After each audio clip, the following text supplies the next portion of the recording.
Imagine you've been fascinated by grizzly bears your entire life. You know everything about these majestic creatures, collecting figurines, wearing t-shirts with their image, visiting them in zoos. But one day in the forest, you find yourself face to face with this predator.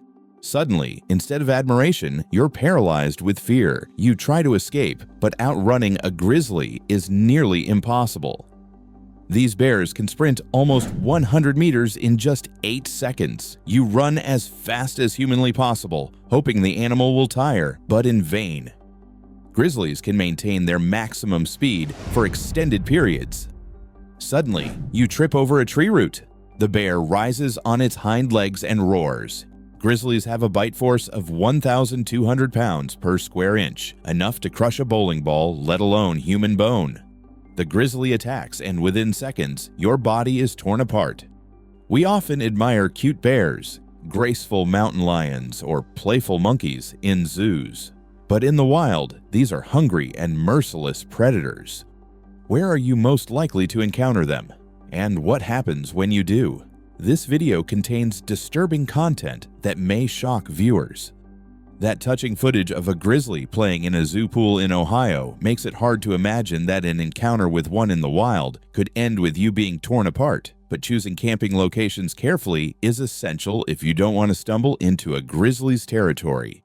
Ecologist Timothy Treadwell, however, sought exactly that.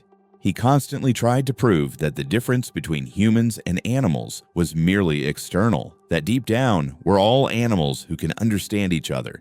To prove his point, he repeatedly amazed people with his bravery in approaching wild grizzlies. Treadwell established camps in areas where encounters were most likely, such as Katmai's coastline in Alaska or Halo Bay. He would approach grizzlies incredibly closely, photograph them, and some say he even played with bear cubs. The Katmai National Park rangers strongly disapproved of Treadwell's behavior. His actions threatened not only himself, but also other park visitors who camped in designated areas where predators rarely appeared.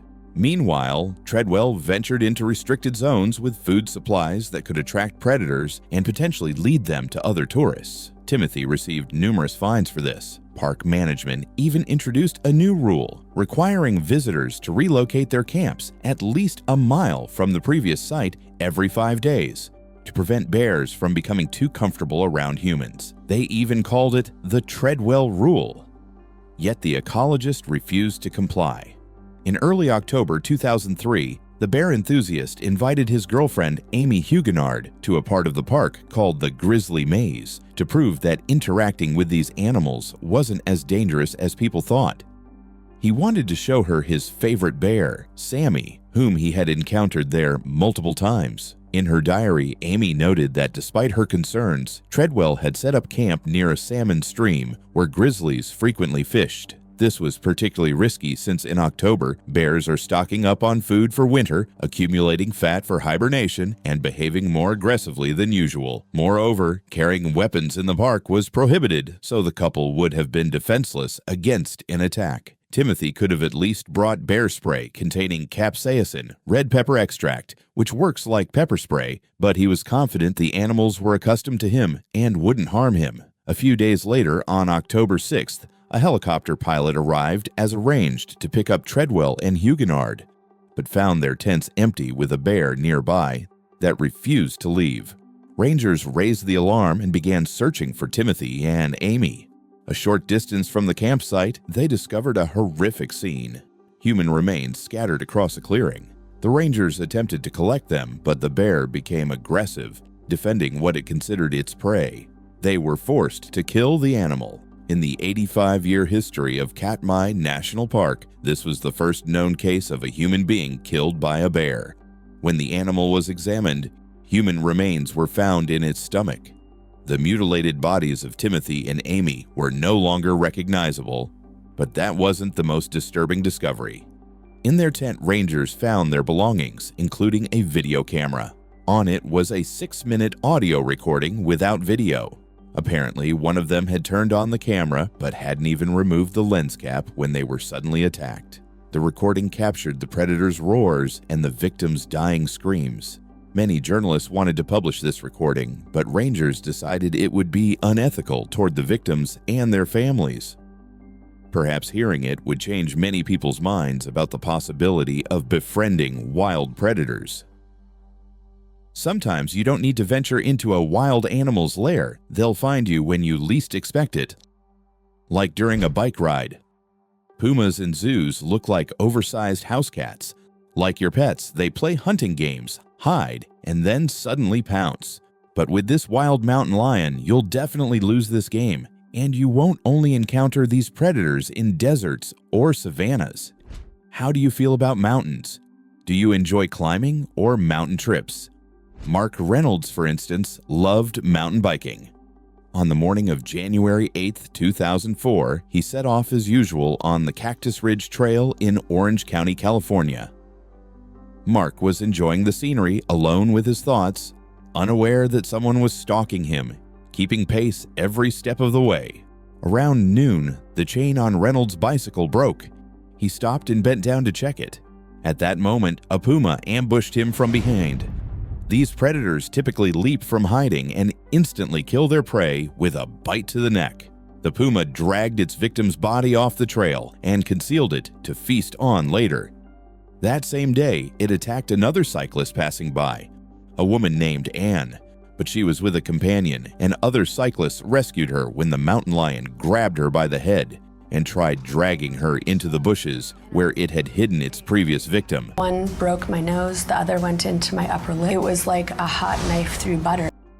Mark's parents filed a lawsuit against Orange County, claiming officials should have known the park was dangerous and warned visitors or even fenced it off.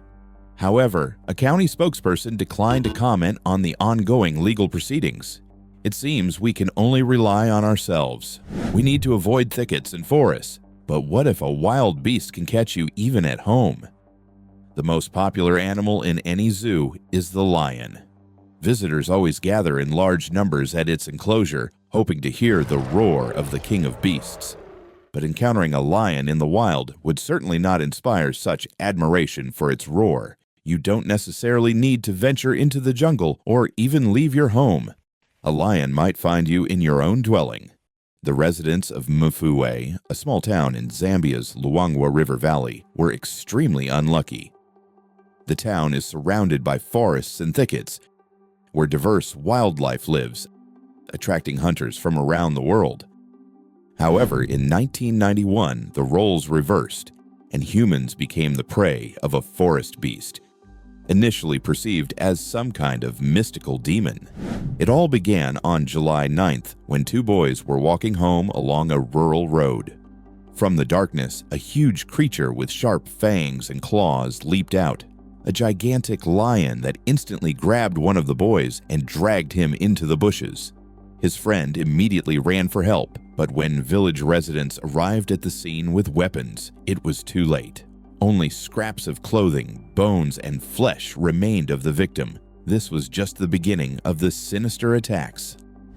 Less than a month later, a woman on the village outskirts was in her hut. When a giant lion suddenly entered, it seized the unfortunate woman with its claws and pulled her outside, then dragged her deep into the forest to consume her. The following night, the predator attacked another boy, but rangers were nearby. One fired a warning shot into the air, and the lion dropped its victim and fled. Unfortunately, the boy still died in the hospital from severe injuries. Rangers described the lion as maneless, about 10 feet long and weighing around 500 pounds, making it an unusually large specimen. The giant's attacks continued, but it displayed remarkable cunning, avoiding rangers and traps. The predator boldly roared at armed humans as if mocking them. Its behavior was indeed quite strange. Once it entered the house of a woman named Jesslyn the day after killing her and took a bag of laundry. With the bag in its mouth, the lion walked into town where people were gathered. Everyone froze in terror. The lion surveyed the crowd, placed the bag on the ground, let out a defiant, piercing roar, picked the bag back up, and headed into the forest. From that day on, the lion was always seen with this bag, playing with it like a house cat with a toy. It reportedly only left the bag when hunting, Local residents began to think the animal was possessed by some demonic entity and that the victims were retribution for something they or their relatives had done. The townspeople could no longer tolerate living in fear. In August, the settlement authorities called in Hunter Wayne Hosek and his companion Charles Bucks to finally end the lion's reign of terror. The hunters found the lion's favorite bag in a dry riverbed and decided to set up an ambush. They placed hippo meat bait nearby and waited. But the lion either didn't approach or skillfully dodged bullets while snatching the bait from under the hunters' noses. At some point, they too began to think there might indeed be something supernatural about this animal. However, the matter had nothing to do with mysticism. The absence of a mane in lions is rare in nature, but several had been seen in this region. It's assumed they might belong to a distinct species or subspecies that had been isolated from other lions for an extended period. Scientists believe they represent an ancient lineage of wildcats that existed during the Pleistocene period. They've been nicknamed buffalo lions, capable of hunting exceptionally large prey. The hunters sat in hiding for about 3 weeks until Hosek finally managed to shoot the lion. Since then, the residents of Mfue have finally found peace. But do you know where predators that seem so cute in zoo enclosures can attack you? In the zoo itself. Videos where animals hunt visitors but fail because of barriers or glass somehow get many likes and funny comments. However, people forget that even in captivity, predators remain predators, and it's not just grizzlies or lions. Even a monkey can harm you. In June 2022, 19-year-old Hassan Arifin teased a local orangutan at the Kasang Kulim Zoo in Indonesia's Riau province. At that moment, the park security was on lunch break, and the prankster decided to take advantage of this. Hassan climbed over the enclosure fence, and the enraged primate grabbed him by the shirt and pulled him toward the cage. These animals usually don't attack humans, but it's better not to provoke them. They're 5 to 7 times stronger than us, and even capable of tearing an offender to pieces. The orangutan then grabbed Hassan's leg so firmly that the young man couldn't be pulled away. The ape removed the boy's shoes and even tried to bite his toes. Eventually, Hassan was freed. He was expelled from the park and reprimanded for breaking the rules, but he was very lucky to remain alive. Sometimes zoo animals can attack without provocation. On May 29, 2017, Rosa King, an employee at Hamerton Zoo in England, was cleaning the windows of a Malayan tiger named Sissip's enclosure. The animal was supposedly secured behind a gate installed for staff safety. But as it turned out later, this wasn't the case.